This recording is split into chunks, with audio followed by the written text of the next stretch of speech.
मैं तिलक नगर इलाके में हूं और यहां काफी संख्या में लोग हमारे साथ जुड़े हुए हैं। हम उनसे बात करते हैं कि वो अरविंद केजरीवाल की गिरफ्तारी को कैसे देखते हैं। जी, केजरीवाल जी को नो सम्मन आए और नो सम्मन में वो एक बार भी पेश नहीं हुए। अगर इतने ईमानदार थे तो पहली सम्मन पे ही पहले भी चले जाते, लेकिन वो गए नहीं। अगर पुलिस में एसएचओ बुलाता है, कांस्टेबल मेरे को बुलाएगा, भाई साहब बुला रहे हैं, तो मैं तुरंत जाना पड़ता है, क्योंकि जाना पर उन्होंने बुलाया, पता नहीं किस कारण से बुलाया। हमें थाने में पेश जाना चाहिए, चौकी में। उसको ईडी के नो सम्मन गए और नो सम्मन के बाद में वो जरा सा टच से मत हुआ, उसने कहा मेरे को गलत पेश कर रहे हैं, गलत पेश कर रहे हैं। इसका अब चले गए ना, अब किस बात पे कह रहे हैं? अब गए अंदर, अब कोई जमानत नहीं मिलेगी। अब पता नहीं कब जमानत होगी, कब नहीं होगी, उनका कोई पता नहीं है। माननीय केजरीवाल जी, प्रशासन का जो आप ही कहते थे, भाई मनीष को अगर नोटिस आ जाए तो नोटिस पेश होना चाहिए, फलाना गया तो फलाने को पेश होना चाहिए। मैं तो ये कहता हूँ, जब किसी की तरफ उंगली तरफ करते हो, तीन तरफ अपनी तरफ उंगली आती है। जब खुद चोर नहीं है, अब देखो खुद चोर निकल गए ना शराब घोटाले में 100 करोड़ के, कहीं थोड़ा बहुत तो अगर मान लो आप कहते हो नहीं कुछ हुआ, थोड़ा बहुत तो कुछ होगा, जब तो जमानत नहीं, इसका मतलब कोर्ट सब बेकार है।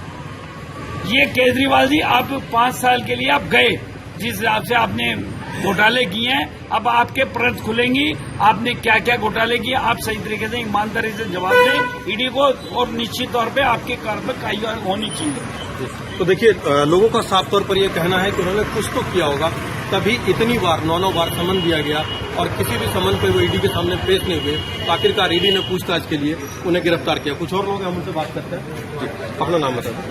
मेरा नाम जसवीर सिंह है। जी, क्या लगता है चुनाव से पहले उन्होंने घोटाले कर रखे हैं बहुत ज्यादा, तो सब कुछ सामने आ रहा है। जो घोटाले किए हैं तो वो तो जाएंगे ही। जो अगर सच्चा आदमी है केजरीवाल तो साफ आ जाएगा बाहर।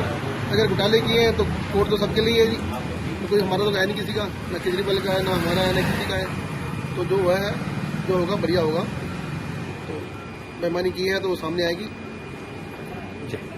अपना नाम बता दीजिए। गौरव जी, क्या लगता है जो उन्होंने केजरीवाल जी जो घोटाले किए हैं, उसे एक दिन तो इन्हें भुगतना ही था, मतलब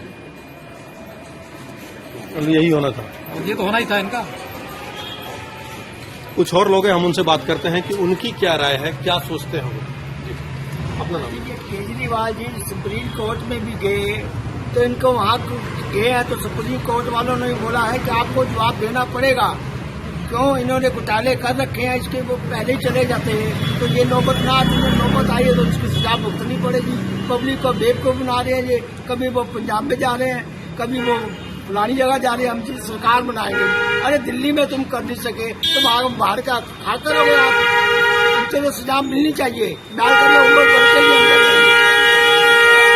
देखिए, लोगों की नाराजगी साफ तौर पर है और वो कह रहे हैं कि उन्होंने गलती की है तो सजा मिलनी चाहिए, और अगर उन्होंने कुछ नहीं किया है तो वो पाक साफ बाहर आ जाएंगे। कुछ और लोग हम उनसे बात करते हैं। जी, अपना नाम बताइए। जी, केजरीवाल जी ने अपने हर गुनाह, अपने हर भ्रष्टाचार को इतने हल्के में ले लिया था कि वो सामने आना ही नहीं चाहते थे। सुप्रीम कोर्ट में वो अपनी सफाई देने नहीं गए, सिर्फ गिरफ्तारी को रोकने के लिए गए हैं। और अब हमें ऐसा सरताज दिल्ली का बिल्कुल भी नहीं चाहिए जो अपनी सफाई भी नहीं देना चाहता और अपने गुनाह भी कबूल नहीं करता और हमारे सर पे चढ़ के डंड नाचता भी है। और अब उसको हर बात का जवाब देना पड़ेगा। सामने लोकसभा चुनाव में कोई असर होगा, आपको क्या लगता है? असर तो बहुत पहले ही हो चुका था, लोगों ने पहले ही इनको खदेड़ दिया था। असर तो बहुत पहले दिख रहा था। आज इसके साथ में कितनी पब्लिक आपने कल से आज तक देखी है, सिर्फ इनके वही बंदे हैं जो भ्रष्टाचार में सहयोगी थे। अब तो इनके सहयोगी भी आगे आके कह रहे हैं कि हमने करा करप्शन, हमारा भ्रष्टाचार हुआ है। के कविता को देख लो, मनीष सिसोदिया के बयान को देख लो, अंदर सत्येंद्र जैन के बयान को देख लो। इन सब अब ये सब अपनी अपनी गवाही खुद ही देंगे कि हम लोगों ने भ्रष्टाचार किया है। और ये सब पब्लिक के कारण ही हुआ है कि हम लोगों ने आके जो लोगों को बताया है इसके गुनाह जब सामने ही हम लाएंगे और तभी तो ये आगे आके बोलेगा कि हमने करे हैं गुनाह। अब तो पब्लिक को खुद आना पड़ेगा सामने। अब तो लड़ाई खाली इसकी है कि 400 पार करेंगे नहीं करेंगे, और कुछ नहीं है। वो तो होनी निश्चित है। नरेंद्र मोदी की जीत है, प्रधानमंत्री निश्चित तौर पे लड़ाई इस बात की 400 पार करेंगे। और आज की तारीख में भ्रष्टाचार का अंत हुआ है, भ्रष्टाचार का सरगना जेल गया है। ये सबसे दिल्ली के लिए बहुत बड़ी खुशखबरी है कि अब भ्रष्टाचार दिल्ली के सर पे नहीं नाचेगा। तो तिलक नगर इलाके में जो लोग हैं उनका साफ तौर पर कहना है कि भ्रष्टाचार का अंत हुआ है और उन्होंने गलती की है, उसी की सजा। कुछ और लोग हैं, हम उनसे बात करते हैं। जी, अपना नाम बता दीजिए।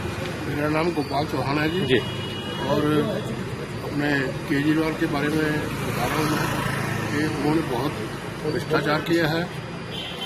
सभी वही कह रहे हैं कि अपने लोग कह रहे हैं, मीडिया कह रही है, आज तक में दिखा रही है क्या पैसे उनके करके उन्हें ईडी गई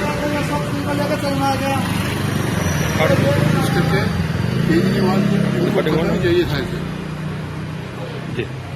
तो हमारे साथ कुछ और लोग जुड़े हैं, हम उनसे बात करते हैं कि उनकी क्या राय है, वो क्या सोचते हैं, चुनाव पर कोई असर होगा नहीं होगा, होली से पहले ये गिरफ्तारी ये कैसे देखते हैं।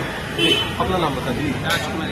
होली और चुनाव दोनों से पहले गिरफ्तारी हो गई। होली तो त्योहार हर साल आते हैं, लेकिन केजरीवाल जी का जो अभी का जो कंडीशन था ये बहुत जरूरी पहले ही हो जाता। उनकी होली इस बार जेल में, इस बार होली जेल में मनेगी इनकी, और आगे भी मतलब इनको हमेशा के लिए जेल में ही हवा खाने पड़ेंगे, क्योंकि इन्होंने इतना भ्रष्टाचार कर दिया। पहली बात है, शराब के घोटाले इतने तगड़े हैं कि जो सोचा भी नहीं जा सकता। ऐसे लोगों को क्या होना चाहिए, ऐसे लोगों को तो जेल में ही रहना चाहिए ना।